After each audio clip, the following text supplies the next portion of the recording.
Carta aos Gálatas, capítulo 1. Saudação. O outro evangelho.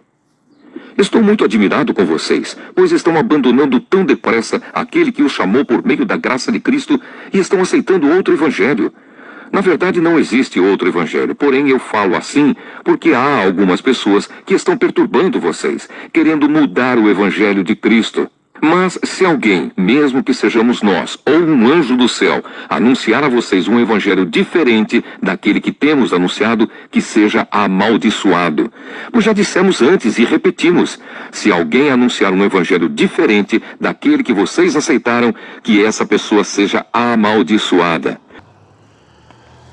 Atos dos Apóstolos, capítulo 3. A cura de um coxo. Certo dia de tarde, Pedro e João estavam indo ao templo para a oração das 3 horas. Estava ali um homem que tinha nascido coxo.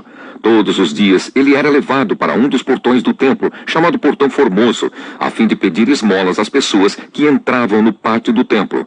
Quando o coxo viu Pedro e João entrando, pediu uma esmola. Eles olharam firmemente para ele e Pedro disse: "Olhe para nós." O homem olhou para eles, esperando receber alguma coisa.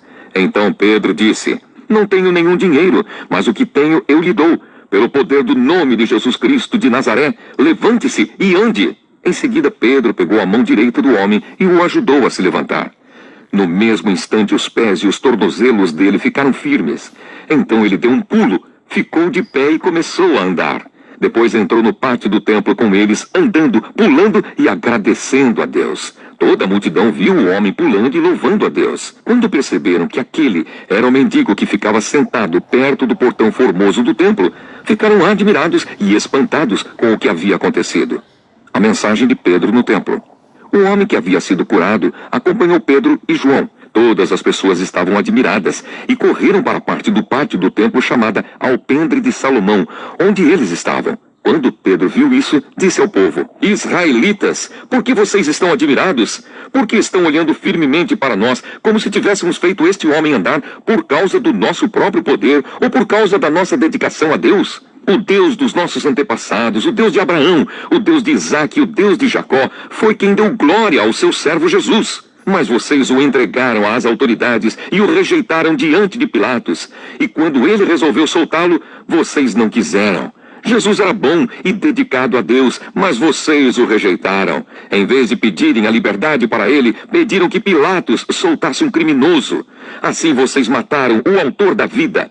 Mas Deus o ressuscitou e nós somos testemunhas disso. Foi o poder do nome de Jesus que deu forças a este homem. O que vocês estão vendo e sabendo foi feito pela fé no seu nome, pois foi a fé em Jesus que curou este homem em frente de todos vocês. Agora, meus irmãos, eu sei que o que vocês e os seus líderes fizeram com Jesus foi sem saber o que estavam fazendo.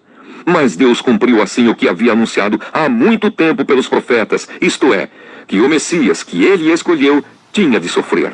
Portanto, arrependam-se e voltem para Deus, a fim de que ele perdoe os pecados de vocês, e também para que tempos de nova força espiritual venham do Senhor, e ele mande Jesus, que ele já tinha escolhido para ser o Messias de vocês. Jesus precisa ficar no céu até chegar o tempo em que todas as coisas serão renovadas, como Deus anunciou há muito tempo pelos seus fiéis mensageiros, os profetas. Pois Moisés disse: "Do meio de vocês o Senhor Deus escolherá e enviará para vocês um profeta, assim como ele me enviou. Obedeçam a tudo o que ele lhes disser. Aquele que não obedecer será separado do povo de Deus e destruído." Samuel e todos os profetas que vieram depois dele falaram a respeito destes dias.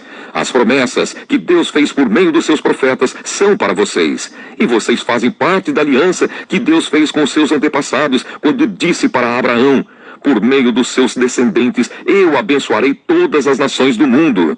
Assim Deus escolheu o seu servo e o mandou primeiro a vocês, para abençoá-los e para que cada um de vocês abandone os seus pecados. Resumindo e explicando, o episódio, com suas consequências, lembra a cura do cego de nascença, confira João 9.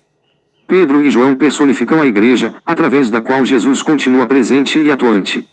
O aleijado encarna a situação do povo fraco e dependente. A riqueza, ouro e prata, não liberta, ao contrário, produz sempre novas formas de submissão e opressão.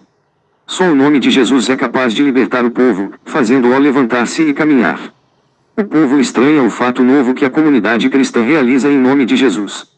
O fato se transforma em anúncio fundamental, convidando à conversão. O centro do texto é o nome de Jesus. Quem é Jesus?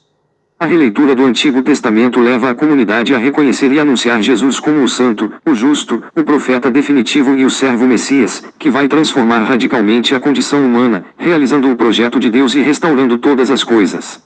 Doravante, a ação de Deus em favor dos homens se realiza mediante o nome de Jesus. Segunda carta aos Tessalonicenses, capítulo 3. Em nome do nosso Senhor Jesus Cristo, ordenamos a vocês que se afastem de todos os irmãos que vivem sem trabalhar e que não seguem os ensinamentos que demos a eles. Vocês sabem muito bem que devem seguir o nosso exemplo, pois não temos vivido entre vocês sem trabalhar. Não temos recebido nada de ninguém sem pagar. Na verdade, trabalhamos e nos cansamos. Trabalhamos sem parar dia e noite, a fim de não sermos um peso para nenhum de vocês. É claro que temos o direito de receber sustento, mas não temos pedido nada a fim de que vocês seguissem o nosso exemplo. Porque quando estávamos aí, demos esta regra: quem não quer trabalhar, que não coma. Estamos afirmando isso porque ouvimos dizer que há entre vocês algumas pessoas que vivem como os preguiçosos, não fazem nada e se metem na vida dos outros. Em nome do Senhor Jesus Cristo, ordenamos com insistência a essas pessoas que vivam de um modo correto e trabalhem para se sustentar. Mas vocês, irmãos, não se cansem de fazer o bem. Se alguém não quiser obedecer ao que estamos mandando nesta carta, vejam bem quem está fazendo isso e se afastem dele para que fique envergonhado. No entanto, não o tratem como inimigo, mas o aconselhem como se aconselha um irmão.